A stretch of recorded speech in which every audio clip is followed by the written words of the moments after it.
Yonda, and welcome back to the channel. My name is David. Today, I'm back doing some POV street photography because I've really missed this. I actually didn't have any time at all last week. This past week, Monday through Friday, I was just swamped with client work and deadlines, so I had to take care of that first because that's paying my bills. Eventually, the YouTube channel is going to be doing that. So I do apologize for the lack of content this past week. But it feels good to be back. I actually miss using my Fuji cameras because my Canon cameras are more for work, and I enjoy using those, but it's like there's just something fun about Fuji that just makes you want to use it, especially like a rangefinder style camera. Today we're using the X-Pro2 with the 16-55 because I have neglected both items this past couple videos just because I had the X100F and I love that little camera, but it's like, okay, I gotta bring out the beast. And the beast of a lens. Like, seriously, if you guys are looking for a good solid zoom for the Fuji system, definitely consider the 16-55. It's just so versatile. You could do wide angles, you could do portraits and all that jazz.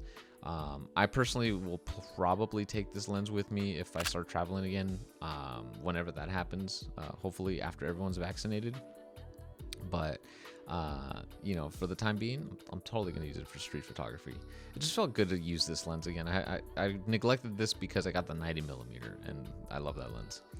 For this shot right here, I was trying to like compose the building dead center between the trees, and I really like it. I feel like I might have overexposed a little bit, like the actual image, so I might have blown out my highlights because I feel like I'd have gotten more detailed out of the clouds.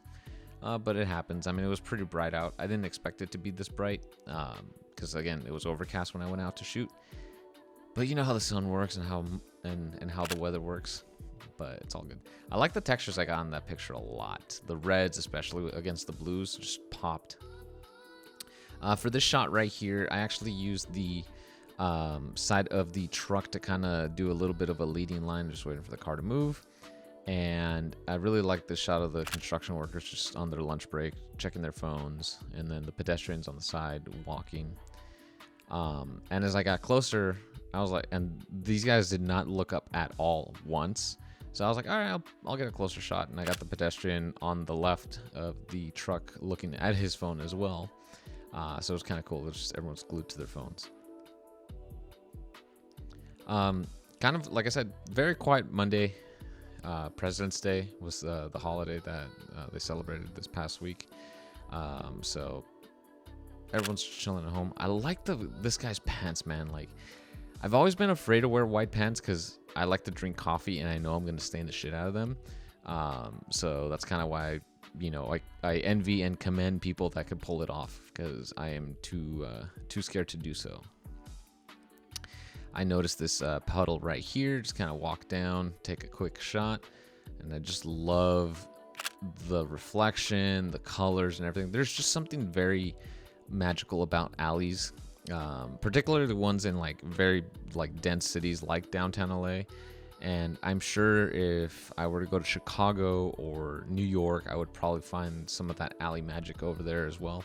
There's just so many textures, and you have the graffiti, and then sometimes there's puddles and trash, and it just kind of like, I don't know, just it kind of just works. It just works together. For this shot, see the guy just standing there doing, I don't know what he was staring at, but he did not move at all. I'll take a closer shot. I didn't like this shot though, just because you didn't really get a sense of depth like the previous one. But yeah, he was just standing there. Maybe he's an NPC in the video game and he was just loading into the world. Over here, decided to bump up my ISO. This is one thing I wish the X-Pro2 made it a little easier to tweak the ISO, but I like the colors I got out of here. And then the people on the right unloading their pallets. I think it was some fruit vendors, I'm not sure. And over here, I'm in this sidewalk construction tunnel thing. I think that's what you call it, a sidewalk construction tunnel. And I see the gentleman walking. I kind of wish I was walking a little faster because I could have totally gotten him right when he was in the middle of the light, but I ended up getting him backlit. And it looks pretty cool. He's walking like a boss. I'm digging that puffer vest. It's pretty cool. I actually want one because sometimes I don't want to wear my big jacket, and one of those vests You can just layer it and it'll probably be nice and warm. Because it was pretty cold today. It was like 55 or 60. Nowhere as cold as how my buddy Adrian in Texas is doing it right now. They have a massive snowstorm hitting them, and I think it was like 11 degrees yesterday. Super jealous, but I also don't want to be in that extreme cold, but still envious. But yeah, definitely probably need to go take a trip to the mountains soon, because I do miss going up there. And as you can see, not a lot going on. I do see the shot of the signage for the Orpheum. I like the reflections I got in the windows and just the nice like red tones I got out of the sign. Just kind of like made it stand out. But kind of a shot, not particularly like cool, or like there's no like story or purpose behind it. Also, can we talk about that real quick? Do you think anytime you're doing street photography, and this is something I kind of want you guys to talk about in the comments, do you need to have a story, a purpose in your photo? And kind of like explain your answer, like why or why not. I personally kind of go both ways. If I see a really good photo, I'm going to take a fucking picture. I don't really care if there's a story behind it or I'm capturing a moment, you know, like a lot of the hipsters talk about. But I definitely, if I do have a story to share because of a particular photo, then yeah, I'm going to share it. But like, I feel like when people say it's like, oh, you gotta, when you're doing street photography, you gotta have like a story or a purpose because you have to capture this moment. I was like, oh fuck, I don't. Like, I just want to take pictures because it's fun. I don't care a lot about like story in my photos, like. And I feel like that, especially now with the rise of social media and people and more people getting into photography, I feel like it's a controversial topic to talk about, because it's like, yeah, you could tell a compelling story through your photos, and obviously, you know, that's why many of us are photographers. We want to tell the story. But at the same time, if you're just taking photos for fun, like I am doing street photography with friends or for yourself, you don't need to have all that story nonsense, like kind of like weighing you down. Just don't think, just shoot. So I'm curious to see what everyone's responses will be. So again, the question is, do you think your photos need to tell a story? And, you know, so kind of just explain your answer, why or why not. The homework's due at the end of the video. Movie theaters. I miss going to the theaters. I don't miss the $40 popcorn. I do miss buttering it up though.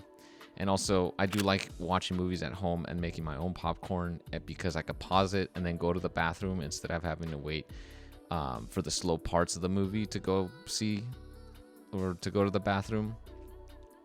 So yeah, but I do miss going, and hopefully when things start to get better, you know, we can go on a movie date, just you and me. I don't know who the hell I'm talking to at this point, but Manny, Adrian, Neto, Peter, or Jaden, if you guys are listening, we're going on a fucking movie date, and y'all taking me out, because I'm not a cheap date.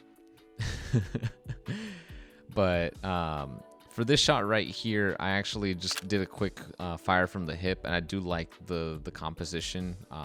That's also one thing I do like about shooting wide, is that you could kind of have a lot of room to kind of like fix the composition in post should you miss it. But with that said, thank you guys so much for watching. If you found this video helpful, go ahead and give it a like. If you don't like it, double tap this like button twice. Trust me, it works. Subscribe if you aren't already, and remember, be badass. I'll see you guys in the next video. Peace.